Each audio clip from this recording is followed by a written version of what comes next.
Conquérant pacifique. Chapitre 58. L'Église triomphante.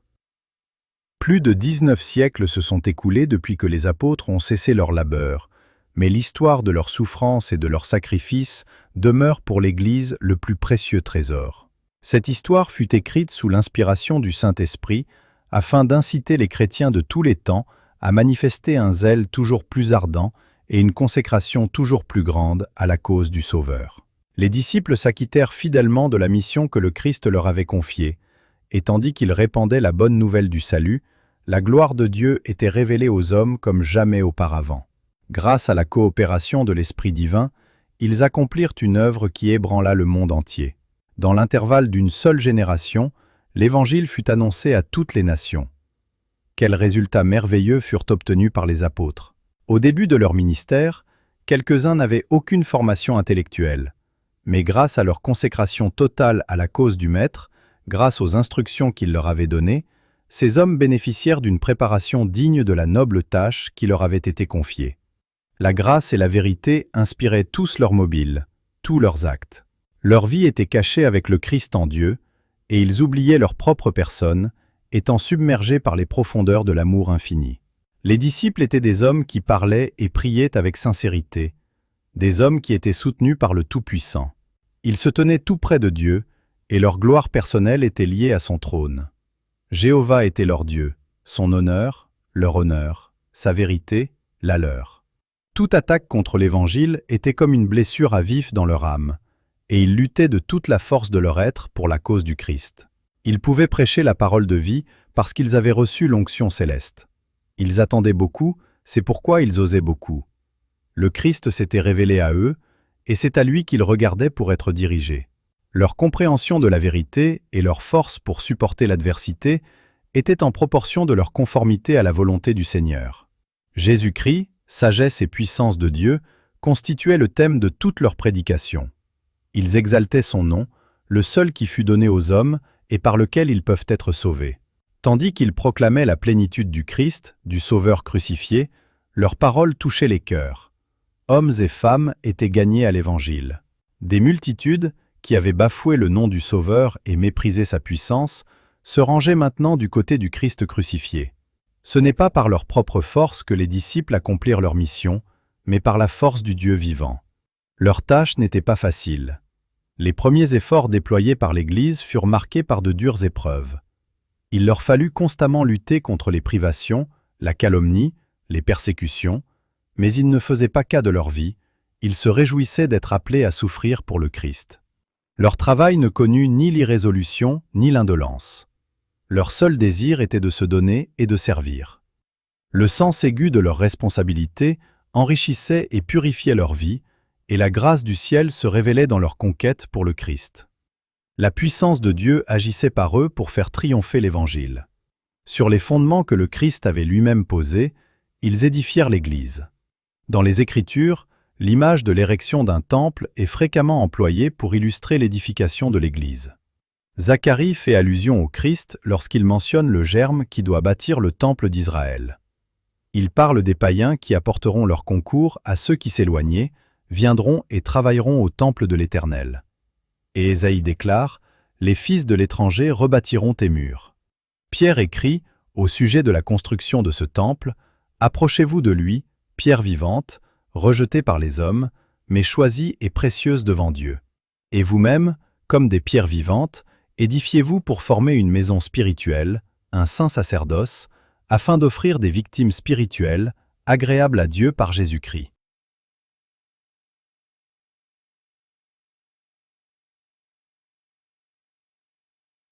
Dans la carrière du monde juif comme dans celle du monde païen, les apôtres travaillèrent, extrayant les pierres qu'ils placèrent sur les fondements. Paul dit, dans sa lettre aux croyants d'Éphèse, « Ainsi, vous n'êtes plus des étrangers, ni des gens du dehors, mais vous êtes concitoyens des saints, gens de la maison de Dieu. Vous avez été édifiés sur le fondement des apôtres et des prophètes, Jésus-Christ lui-même étant la pierre angulaire. En lui, tout l'édifice, bien coordonné, s'élève pour être un temple saint dans le Seigneur. En lui, vous êtes aussi édifiés pour être une habitation de Dieu en esprit. Et il écrit aux Corinthiens, « Selon la grâce de Dieu qui m'a été donnée, j'ai posé le fondement comme un sage architecte, et un autre bâtit dessus. Mais que chacun prenne garde à la manière dont il bâtit dessus. Car personne ne peut poser un autre fondement que celui qui a été posé, savoir Jésus-Christ. Or, si quelqu'un bâtit sur ce fondement avec de l'or, de l'argent, des pierres précieuses, du bois, du foin, du chaume, l'œuvre de chacun sera manifestée. Car le jour la fera connaître, parce qu'elle se révélera dans le feu, et le feu éprouvera ce qu'est l'œuvre de chacun. Les apôtres bâtirent sur de solides fondements, sur le rocher des siècles lui-même. Ils employèrent à cet effet les pierres qu'ils avaient arrachées au monde. Les constructeurs ne travaillèrent pas sans difficulté. Leur œuvre fut rendue extrêmement pénible par l'opposition des ennemis du Christ. Ils eurent à lutter contre le fanatisme, les préjugés et la haine des hommes qui construisaient sur des fondements illusoires.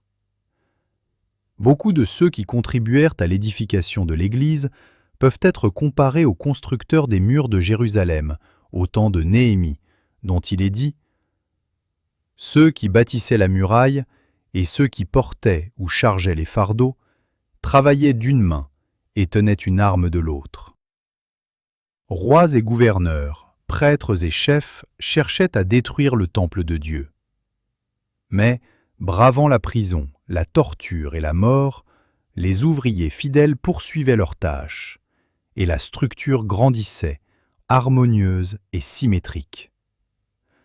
Parfois, ces ouvriers du Seigneur étaient presque aveuglés par le brouillard de la superstition qui s'étendait autour d'eux. Parfois, ils étaient presque terrassés par la violence de leurs adversaires. Mais avec une foi inébranlable et un courage à toute épreuve, ils poursuivaient leurs tâches. L'un après l'autre, les bâtisseurs travaillant aux avant-postes tombèrent, frappés par l'ennemi.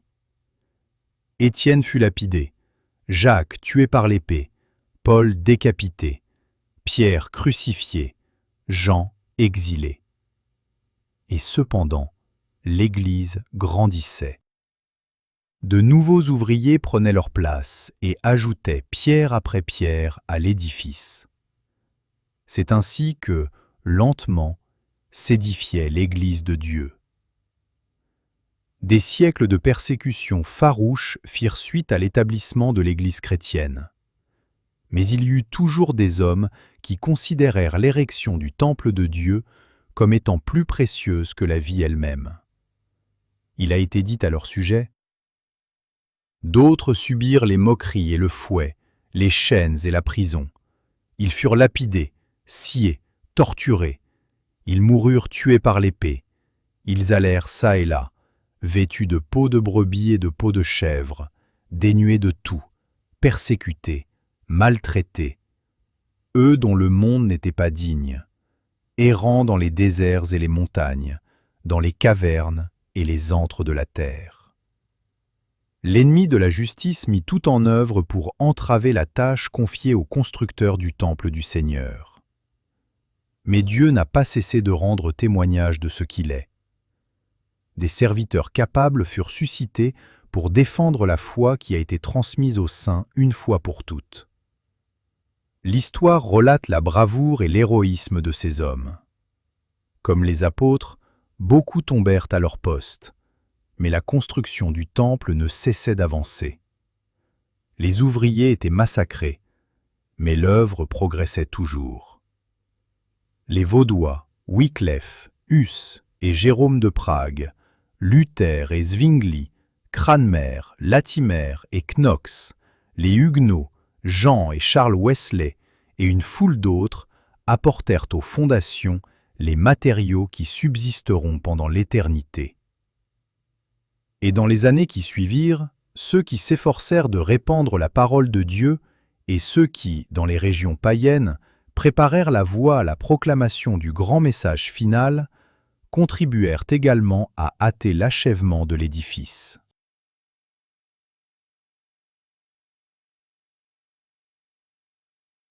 Depuis le temps des apôtres, le temple de Dieu n'a cessé de se construire. En regardant en arrière, nous pouvons considérer les pierres vivantes qui sont entrées dans sa structure comme des rayons lumineux au milieu des ténèbres de l'erreur et de la superstition. Pendant l'éternité, ces précieux joyaux luiront d'une lumière qui ira en grandissant, témoignant de la puissance de la vérité divine. Leur éclat éblouissant soulignera le contraste saisissant qui existe entre la lumière et les ténèbres, l'or de la vérité et les scories de l'erreur. Paul et les autres apôtres, ainsi que tous les justes qui ont vécu depuis lors, ont contribué à la construction de ce temple. Mais celui-ci n'est pas encore achevé. Nous qui vivons aujourd'hui, nous avons une part à prendre dans cette construction. Il faut que nous joignions nos matériaux à ceux qui ont déjà été posés. Ceux-ci devront supporter l'épreuve du feu, être d'or, d'argent, de pierres précieuses, sculptés comme les colonnes qui font l'ornement des palais. À ceux qui bâtissent ainsi pour Dieu, Paul donne ces paroles d'avertissement et d'encouragement. Si l'œuvre bâtie par quelqu'un sur le fondement subsiste, il recevra une récompense. Si l'œuvre de quelqu'un est consumée, il perdra sa récompense. Pour lui, il sera sauvé, mais comme au travers du feu. Le chrétien qui présente avec foi la parole de vie, conduisant hommes et femmes dans la voie de la sainteté et de la paix, apporte des matériaux qui dureront, et, dans le royaume de Dieu, il sera honoré comme un constructeur avisé. Au sujet des apôtres, il est écrit « Ils s'en allèrent prêcher partout. Le Seigneur travaillait avec eux et confirmait la parole par les miracles qui l'accompagnaient. » De même que le Christ envoya jadis ses disciples, de même il envoie aujourd'hui les membres de son Église. Le pouvoir que les apôtres possédaient, ses membres le possèdent également.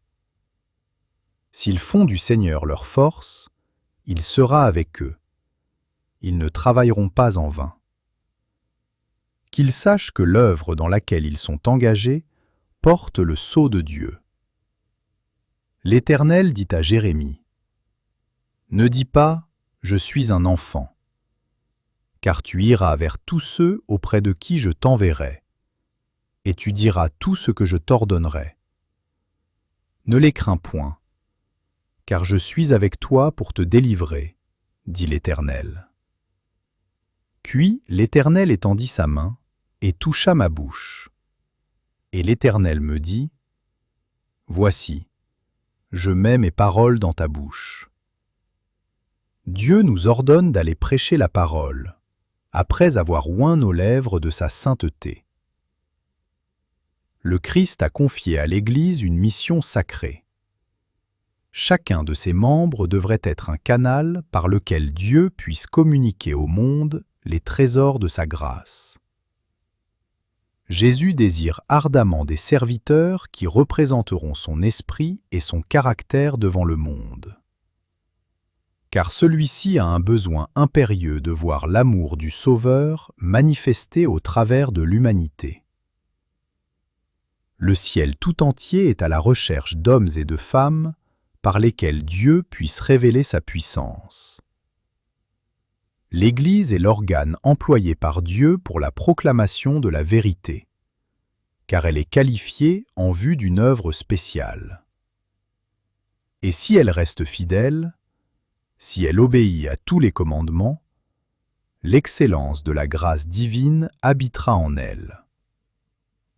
Si elle honore le Seigneur, aucune puissance ne pourra lui résister. Le zèle pour Dieu et pour sa cause poussait les disciples à rendre témoignage de l'Évangile avec puissance. Un tel zèle ne devrait-il pas insuffler à nos cœurs la détermination de faire connaître l'histoire de l'amour du Christ crucifié? C'est un privilège pour tous les chrétiens, non seulement d'attendre, mais encore de hâter le retour du Sauveur. Si l'Église veut revêtir la robe de justice du Christ et rompre avec le monde, devant elle luira l'aurore d'un jour resplendissant et glorieux. La promesse de Dieu à son égard subsiste éternellement. Il veut faire d'elle une œuvre parfaite et éternelle, une source de joie pour de nombreuses générations. La vérité triomphera en dépit de tous ceux qui la méprisent et la rejettent. Bien que parfois retardés en apparence, ces progrès n'ont jamais été arrêtés. Quand le message évangélique rencontre de l'opposition, le Seigneur lui donne un supplément de force qui lui permet d'exercer une plus grande influence. Avec cette énergie divine, il renversera les plus fortes barrières et triomphera de tous les obstacles. La perspective du salut des âmes soutenait le Fils de Dieu pendant sa vie de labeur et de sacrifice. À cause du travail de son âme, il rassasiait ses regards, dit l'Écriture. Fixant les yeux sur l'éternité, il contemplait par anticipation le bonheur de ceux qui, par son humiliation, avaient reçu le pardon et la vie éternelle. Il entendait les élus chanter le cantique de Moïse et de l'agneau.